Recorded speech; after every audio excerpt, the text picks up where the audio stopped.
이제 읽게 되는 호세아의 말씀은 10장에서 14장이 되겠습니다. 그리고 오늘까지 해서 호세아 말씀은 이제 마무리가 되겠습니다. 오늘 우리가 읽은 14장은 호세아의 마지막이면서 결론과 같은 내용입니다. 14장의 내용은 그 자체로 참 은혜가 되는 것은 앞서 13장을 읽어보시면 알겠지만 이스라엘의 이제 패망의 내용이 13장 후반부에 나옵니다. 9절 보시게 되면 이렇게 선언됩니다. 13장 9절 이스라엘아 네가 패망하였나니. 이것이 14장 1절에는 이렇게 1절에 이렇게 표현되어 있습니다. 네가 불의함으로 말미암아 엎드려졌느니라. 엎드려졌느니라. 이미 끝났다는 겁니다. 이미 끝난 상황에서 말씀하시는 겁니다. 성경이 늘 일관되게 말하듯 하나님의 은혜와 긍휼 안에서 끝이 아님을 보여주고 계십니다. 분명 이스라엘은 이 호세아의 말씀에 이 절절한 하나님의 호소에도 불구하고 돌이키지 못하고 패망하게 됩니다. 우리가 잘 아는 것처럼요. 722년에 아수르의 강대국에 피망을 하게 되죠. 그런데 그런 가운데서도 하나님은 끝까지 은혜의 길을 열고 돌아올 자들이 돌아온다면 내가 회복시켜 주겠다 이렇게 말씀하시는 겁니다. 나라는 망했지만 그런 가운데도 돌아온 자들을 구루토기 삼으셔서 새 역사를 써 가시겠다 이런 하나님의 의지가 담겨 있는 것이죠.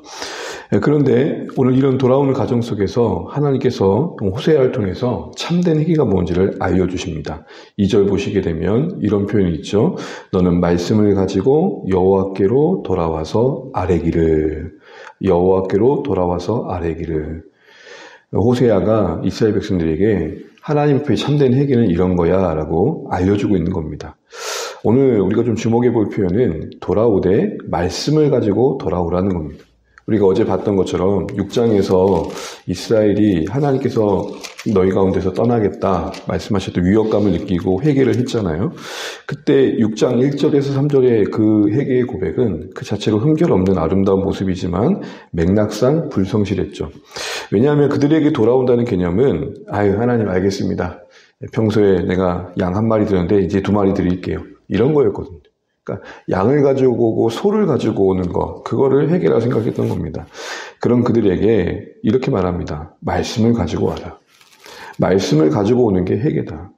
재물만 가지고 오지 말고 말씀을 가지고 와라. 이렇게 말합니다. 이것은 2절 후반절에 이렇게 표현되어 있습니다. 우리 한번 2절 같이 한번 읽어보겠습니다. 너는 말씀을 가지고 여호와께로 돌아와서 아뢰기를 모든 불의를 제거하시고 선한 바를 받으소서 우리가 수송아지를 대신하여 입술의 열매를 주께 드리리이다. 2절의 상반절은 말씀을 가지고 오라 하면서 그것은 바로 이거야 라고 하시는 말씀이 말씀을 가지고 오는 건 입술의 열매를 주께 드리는 겁니다. 뭘 대신해서요? 수송아지를 대신해서. 그러니까 앞서 호세아 6장에서의 이스라엘은 재물만 가져오면 평소보다 더 가져오면 안 드린 것보다 드리게 되면 그게 회개라고 생각했는데 그게 아니라고 말씀하시는 겁니다. 애초에 제사 자체가 재물을 드린다는 그 개념의 의미는 무엇입니까? 재물만 드리는 게 아니라 재물의 드림이 자신의 드림을 대신하는 거죠. 재물이 죽어 바쳐지는 것처럼 내가 죽어 하나님께 드립니다 라는 그런 제사 드리는 자의 마음과 일치된 고백이 담겨 있는 겁니다. 그래서 여기서는 말씀을 가지고 온다는 것은 재물만 가져오는 게 아니라 입술의 열매가 있어야 된다 말하는 겁니다. 이 입술의 열매도 주목해 보시면 좋겠습니다. 입술의 열매입니다. 말만 하고 끝나는 게 아니라 진실한 고백과 찬양이 있고 그에 합당한 삶이 있다는 겁니다. 입술만 있는 신앙이 아니라 입술에 열매가 있는 신앙입니다. 그게 뭐냐라고 할 때 3절에 이렇게 말씀하십니다. 3절 한번 읽어보겠습니다. 우리가 아수르의 구원을 의지하지 아니하며 말을 타지 아니하며 다시는 우리의 손으로 만든 것을 향하여 너희는 우리의 신이라 하지 아니하오리니 이는 고아가 주로 말미암아 긍휼을 얻음이니나 할지니라. 이 3절은 앞에 긴 내용의 이스라엘 백성의 범죄를 요약했다고도 할 수 있습니다. 3절 보시게 되면 아수르의 구원을 의지하지 않는다라고 말합니다. 이게 입술의 열매입니다.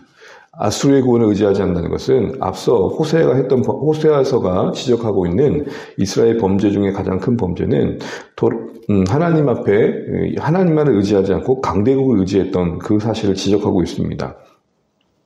그리고 두 번째, 다시는 우리 손으로 만든 것, 우상을 상징하는 거죠.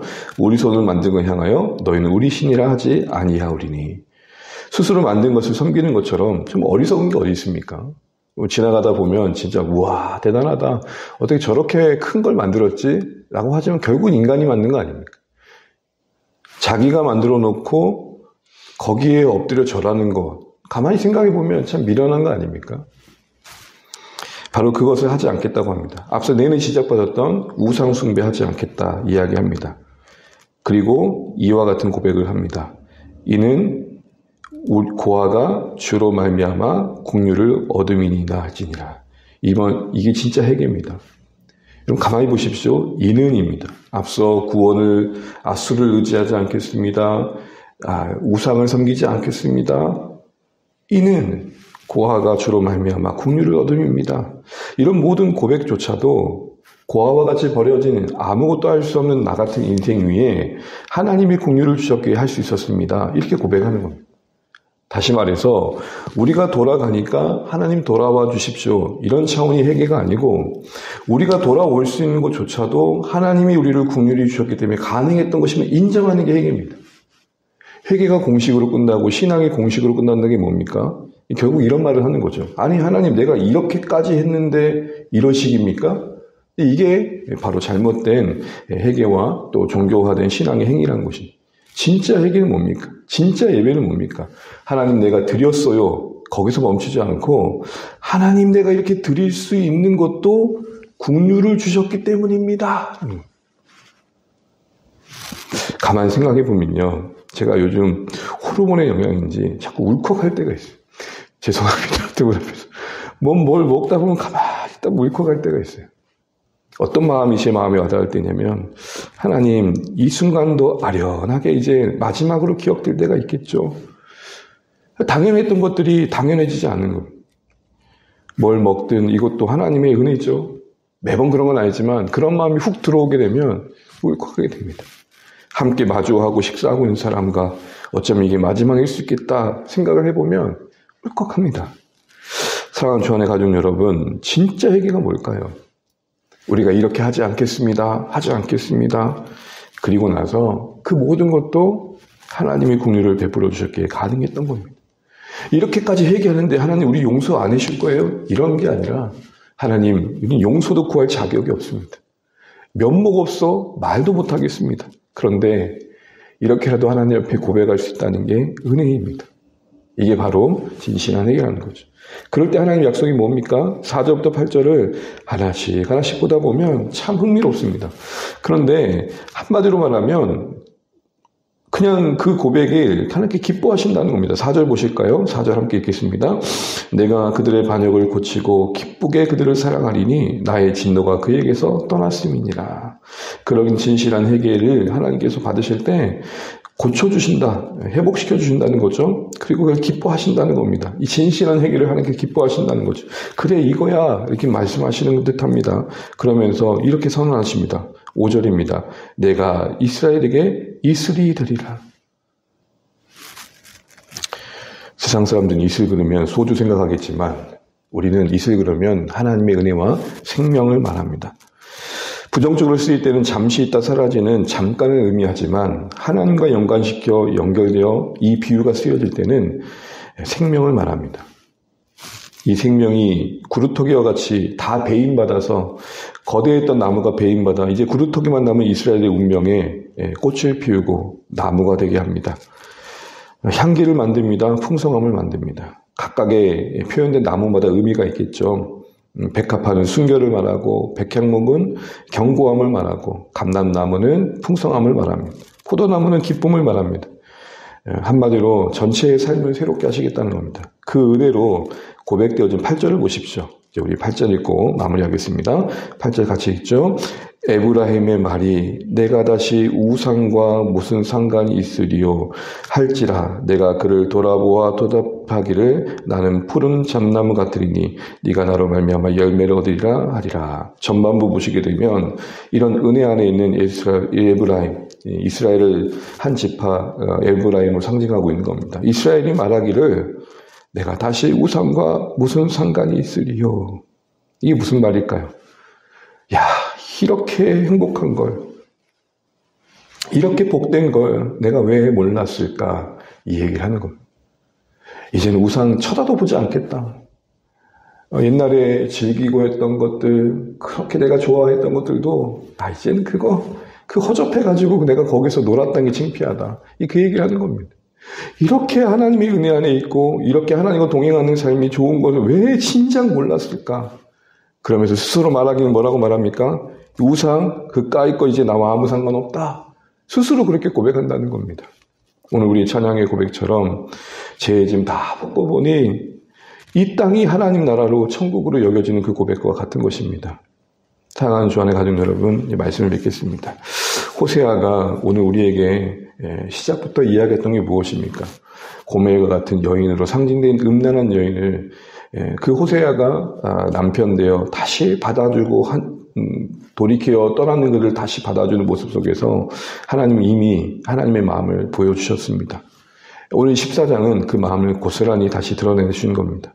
진작 돌이키지 않고 망했지만 그 끝에도 다시 끝난 듯 보이는 그 상황에서도 끝이 아니라고 말씀하시면서 고엘과 같이 버려진 그들을 다시 돌아오면 받아주시겠다 말씀하십니다.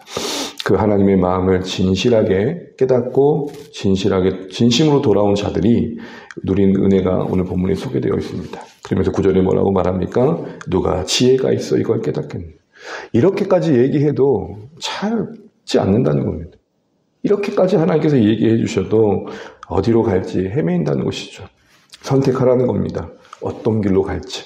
오늘 우리는 하나님이 말씀하신 이 은혜의 길로 걸어가실 수 있기를 바라고, 특별히 정말 진실한 회개가 무엇인지 다시 고민하면서 주님의 긍휼을 힘입어 사는 우리의 인생됨을 기억하시고 우리의 마음에 그런 마음이 늘 있으면 좋겠습니다. 네, 이것조차도 하나님의 은혜입니다. 그래서 그 은혜 안에 사는 삶이 얼마나 복된지, 하나님 이 행복을 왜 진작 몰랐을까요? 조금이라도 더 젊은 날에 알았다면 얼마나 좋았을까요? 이런 고백하면서 살아갈 수 있는 우리의 삶이 되시면 좋겠고, 그런 호세아 말씀으로 우리에게 와닿으시기를 간절히 축복합니다. 기도하겠습니다.